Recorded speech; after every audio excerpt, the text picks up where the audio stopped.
नमस्कार दोस्तों, आज फिर हम एक वीडियो के साथ प्रस्तुत हुए हैं जिसमें कि सीटेट के प्रीवियस ईयर प्रश्नों का संकलन है, जिन्हें हल करके आप सीटेट तो आसानी से क्लियर कर ही सकते हैं, आप एक बेहतर शिक्षक भी बनेंगे।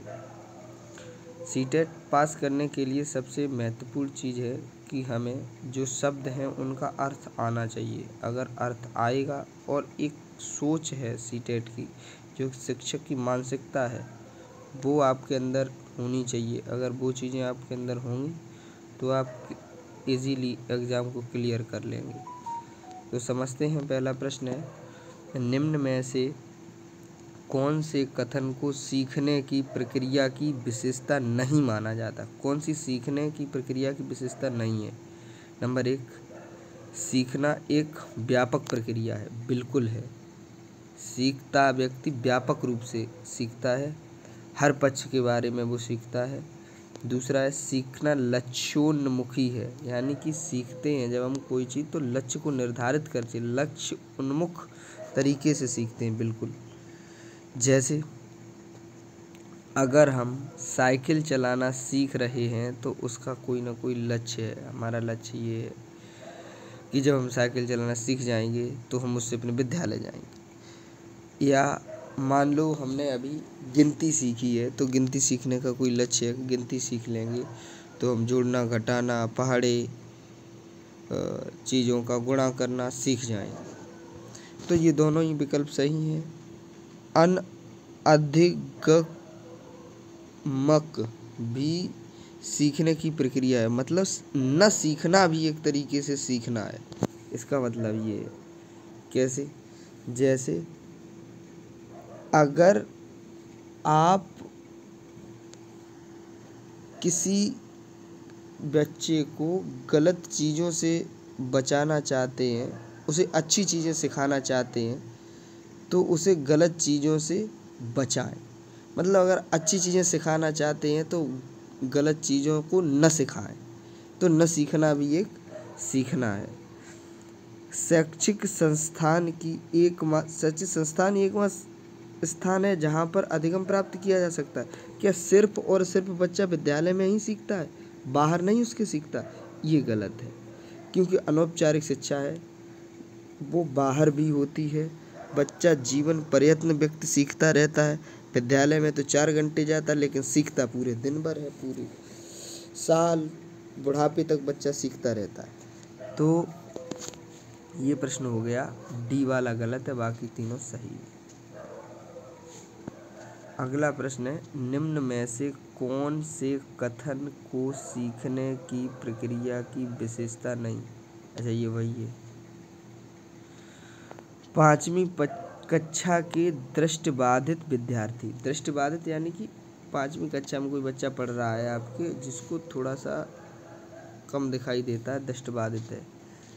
प्रश्न नंबर 1 विकल्प है, विद्यार्थी के माता पिता और मित्रों द्वारा उसे दैनिक कार्यों को करने में सहायता की जानी चाहिए। चलो देखते हैं आगे। के साथ कक्षा में सामान्य रूप से व्यवहार किया जाना चाहिए और श्रव्य सीढ़ी के माध्यम से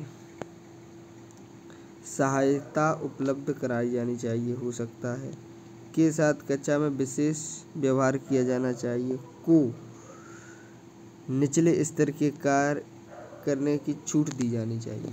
देखिए, यह प्रश्न है समावेशी शिक्षा का, समावेशी विद्यालय का ये प्रश्न है। तो इसमें हम एक चीज़ याद रखेंगे कि किसी भी बालक को, जैसे आपका जो विद्यालय है वो समावेशी विद्यालय। समावेशी विद्यालय का मतलब ऐसा विद्यालय जहाँ हर तरीके का बच्चा पढ़ने आता है, दृष्टिबाधित भी, प्रतिभाशाली भी, मंदबुद्धि भी, शारीरिक रूप से सक्षम बालक भी और शारीरिक रूप से अक्षम बालक भी। सभी प्रकार के बच्चे आपके यहाँ पढ़ने आते हैं। तो आप उनको बेहतर तरीके से शिक्षण कैसे देंगे? सबसे पहली बात है, आप किसी भी छात्र को विशेष फील नहीं कराएंगे कि वो छात्र विशेष है। किसी भी तरीके से वो छात्र विशेष है ये आप उसको फील नहीं कराएंगे। क्यों? क्योंकि अगर प्रतिभाशाली बालक को आप ये फील कराओगे कि वो भाई प्रतिभाशाली है, वो तो बहुत होशियार है, तो वो उसके लिए भी हानिकारक होगा। एक बालक है जो कि सामान्य से कम बुद्धिलब्धि का है, उसको आप ये फील कराओगे कि आप बेटा कम बुद्धिलब्धि के हो, तो ये भी उसके लिए गलत है। एक दृष्टिबाधित बालक जरूर है, किंतु उसको अगर चाहो तो सामान्य रूप से उसे शिक्षा दे सकते, उसे विशेष उसको बैसाखी पर नहीं चलाना है कि भाई तुम तो दया के पात्र हो, तुम अंधे हो, चलो ये तुमको कम दिखता है तो तुम ऐसा कर लो और इतने में तुमको पास कर दिया जाएगा। इस तरीके से आप उसको विशेष फील नहीं कराएंगे तो उसके अंदर हीन भावना व्याप्त हो जाएगी और वो किसी भी कार्य में सफल नहीं हो पाएगा, वो अपने मन में कुंठित रहेगा। तो इस बात को ध्यान में रखते हुए प्रश्नों को हल करेंगे समावेशी शिक्षा के कि एक विद्यालय है जिसमें हर तरीके के बालक पढ़ने आते हैं, प्रतिभाशाली भी, मंदबुद्धि भी, शारीरिक रूप से सक्षम भी, अक्षम भी, सब आते हैं और सबको हमें उनकी योग्यताओं के आधार ध्यान रखते हुए शिक्षण कार्य करना है। उनके लिए उपलब्धि इस तरह अपने मन में अलग अलग सोचने हैं, किंतु उनके सामने आपको यही फील कराना है कि सभी बच्चे समान हैं, सभी सामान्य हैं, बच्चे कोई भी विशेष नहीं है। तो प्रश्न को पढ़ते हैं तब आप उत्तर कर पाएंगे। जो मैंने व्याख्या बताई है उसको ध्यान में रखते हुए इस प्रश्न को पढ़ते हैं। दृष्टिबाधित विद्यार्थी के माता पिता और मित्रों द्वारा उसे दैनिक कार्यों को करने में सहायता की जानी चाहिए। चलो सहायता करने। दूसरा है के साथ कक्षा में सामान्य रूप से व्यवहार किया जाना चाहिए और श्रव्य सीडी के माध्यम से सहायता उपलब्ध कराई जानी चाहिए। दूसरा वाला बिल्कुल सही हो जाएगा। अगर पहले वाले गलत इसलिए हो जाएगा कि माता पिता और मित्रों द्वारा उसे दैनिक कार्यों को करने में अगर सहायता दी जाएगी तो बच्चा पूरी तरीक़ा से आश्रित हो जाएगा और उस आश्रितता के चक्कर में उसके मन में एक हीन भावना व्याप्त हो जाएगी कि मैं तो भाई कर ही नहीं सकता, मैं तो आश्रित हूँ, मैं इनके बिना तो कर ही नहीं सकता। तो इसलिए पहला विकल्प गलत हो जाएगा। दूसरा है कि साथ कक्षा में सामान्य रूप से व्यवहार करना चाहिए, जैसे सामान्य विद्यार्थी हैं वैसा ही आपके साथ व्यवहार किया जाएगा।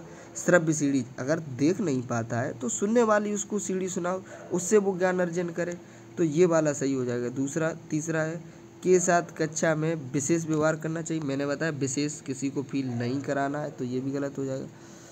को निचले स्तर के कार्य करने में छूट देनी चाहिए, गलत ये भी, क्योंकि सब बच्चे अगर उसको हम निचले स्तर का कार्य करने में छूट दोगे तो उसके अंदर हीन भावना व्याप्त हो जाएगी, तो इसलिए ये भी विकल्प गलत होगा। अगले क्वेश्चन पर बढ़ते हैं। निम्नलिखित में से कौन सा बुद्धिमान बच्चे का लक्षण नहीं है? बुद्धिमान बच्चा कौन से लक्षण नहीं दिखाता है, कौन सी चीज़ें उसमें नहीं होती हैं, ये पढ़ेंगे हम लोग। वह जो प्रवाहपूर्ण एवं उचित तरीके से संप्रेषण करने की क्षमता रखता है, वह बच्चा जो अच्छे से बात कर लेता। संप्रेषण मतलब अपने विचारों को दूसरों तक पहुंचाना संप्रेषण कहलाता है। जो अच्छे ढंग से संप्रेषण करना जानता है, क्या वह बालक मंदबुद्धि हो सकता है? नहीं, तो ये क्वेश्चन गलत हो जाएगा। वह जो अमूर्त रूप से सोच सकता है, वह बच्चा जो अमूर्त रूप से सोच सकता है, क्या वो मंदबुद्धि हो सकता है? अमूर्त रूप से सोचने का मतलब है कि आपके सामने वस्तु नहीं है किंतु आप उसके बारे में कल्पना कर रहे हैं और उसके बारे में धारणा बना रहे हैं और अपना निर्णय निकाल रहे हैं, तो उसको कहेंगे हम अमूर्त चिंतन। और अमूर्त चिंतन मंदबुद्धि बालक नहीं कर सकता है, उसके लिए सामान्य बुद्धि लब्धि का बालक होना चाहिए, तो ये भी गलत हो जाएगा। पहला वाला गलत, दूसरा भी गलत हो जाए। तीसरा है वह जो नए परिवेश में स्वयं को समायोजित कर सके, ये भी सही है। अगर कोई बालक है और वो किसी नए माहौल में आराम से ढल जाता है तो क्या वो मंदबुद्धि कहलाएगा? नहीं, मंदबुद्धि वो कहलाएगा जो किसी परिवेश में ढलने में बहुत समय लेता है। ठीक है, तो ये भी सही है, ये नहीं माना जाएगा, यानी कि सही है वो गलत माना जाए। नहीं पूछा है तो ये भी है, ये भी है, ये पूछा जाएगा। वह जो लंबे निबंधों को बहुत जल्दी रट लेता है, ये गलत होगा। क्यों होगा भैया गलत? क्योंकि रटना किसी भी बच्चे की बुद्धिमत्ता को प्रदर्शित नहीं करता है, उसकी सृजनात्मकता को प्रदर्शित नहीं करता है। तो अगर बच्चा बहुत जल्दी रट लेता है, यह उसकी बुद्धिमान बच्चे का लक्षण एक नहीं।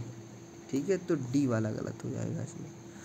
चौथा है, वह कौन सा स्थान है जहाँ बच्चे के संज्ञानात्मक विकास को सबसे बेहतर तरीके से परिभाषित किया जा सकता। संज्ञानात्मक मैंने पिछली वीडियो में आपको समझाया था। संज्ञान का मतलब है बुद्धि, बौद्धिक विकास को कहाँ आप सही से ऑब्जर्व कर सकते हो और परिभाषित कर सकते हो, तो विद्यालय एवं कक्षा पर्यावरण। घर पर भी आप नहीं कर सकते, सभागार में भी नहीं, खेल के मैदान में भी नहीं। जब बच्चा विद्यालय में है तो आप उसको विभिन्न परियोजना कार्यों के पर्यावरण के माध्यम से आप उसके संज्ञानात्मक, उसकी बुद्धि के विकास को सबसे बेहतर तरीके से समझ लेंगे। तो इसका विकल्प ए सही हो जाएगा। 12, निम्न में से कौन सा बुद्धिमान बच्चे का लक्षण नहीं है, ये समझें। कौन सा बुद्धिमान बच्चे का लक्षण नहीं है? वह जो प्रभावपूर्ण एवं उचित तरीके से संप्रेषण करने की क्षमता रखता है। तो ये तो वही वाला प्रश्न है। हो गए ये आपके प्रश्न। तो आशा करता हूँ समझ में आया होगा।